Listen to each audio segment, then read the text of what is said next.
All right, folks, love versus hate. Which one will the Americans gravitate to come November? Joining me now to discuss, Democratic strategist Kristen Hahn, along with American First Action spokesperson Kelly Sadler. Kristen, let me start with you. Yep. I mean, that was a heck of a Donnybrook. I mean, that was the definition of a Donnybrook. Every man and woman for himself. Yep. But obviously, Mayor Bloomberg took the brunt of it. What do you make of it? I mean, I think that, it was his first debate performance. It wasn't the best. His campaigns acknowledged that. A robust primary is, I think, a healthy part of any presidential election. The Republicans certainly went through it 4 years ago. We're going through it now. The one thing that does concern me, though, are these personal attacks. The idea that any of these candidates up on the stage, are racist is absurd. I think that they would be well served to focus on the issues. Though, about things they've done that, because there are some black people who might think that Bloomberg is racist, and I've heard black people who think that the crime bill from 1994 was racist. Even Blagojevich yesterday said as much. So, isn't it a legitimate thing that you would bring up during the debate? I think that those issues are legitimate. Stop and Brett's, it's a legitimate issue that he has to address. He has to address it with the black community first, certainly.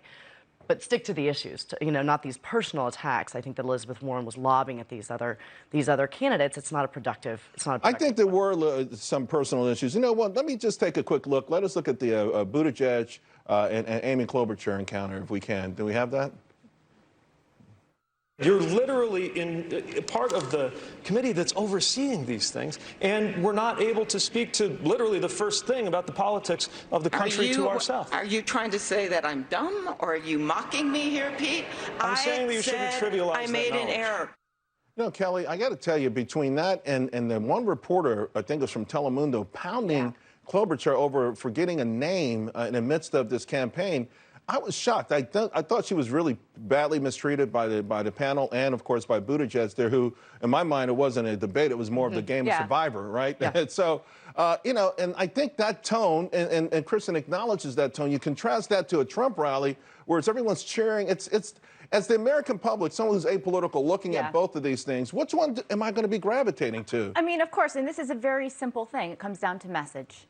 And the Democrats don't have a message, and they don't have anything that unites them other than their hatred for President Trump, right? And that's not going to motivate people to go to the polls. That's not making America great again. They can't acknowledge how great this economy is. They can't even acknowledge what is good right now in America, let alone build on that to make it better. And that's where you see the contrast with the president. The betting markets right afterwards, Kristen, saw a broker convention go from a 55% chance to 47% chance. And Sanders, he went up to 56 cents or 56%, whereas Bloomberg lost 2 cents.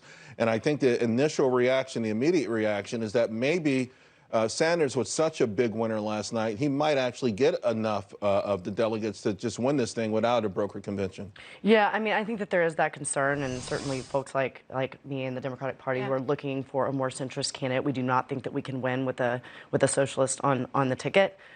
He has a strong campaign, though. I mean, you're looking at his California operation. He's got a lot of that. He does not have the majority of the Democratic Party behind him, but he may have enough to win the nomination. Why isn't it that the people don't get to pick? In other words, why do the elites in either party, because this happened to Donald Trump last time, get to determine who represents the party rather than the members of the party? If folks in the Democratic Party want Sanders to be the representative, why not accept that? Well, I don't think that the majority of the American people do. I think that. But I'm saying for the Democratic Party. The primary voters. Oh, the primary voters. But I'm saying the primary voters who a lot of them who think like I do and others, they need to wake up and realize that they have to start being active and start voting and start participating in these caucuses. Well, I mean, Bernie Sanders has a legitimate group of followers. AOC has been a huge surrogate for him. The Democratic Party is in the middle of a civil war, right? You're either a communist or you're a centrist, and you got to figure it out. Or someone would call it an evolution, but the Republicans have gone through that. It's now Donald Trump's party, and who knows?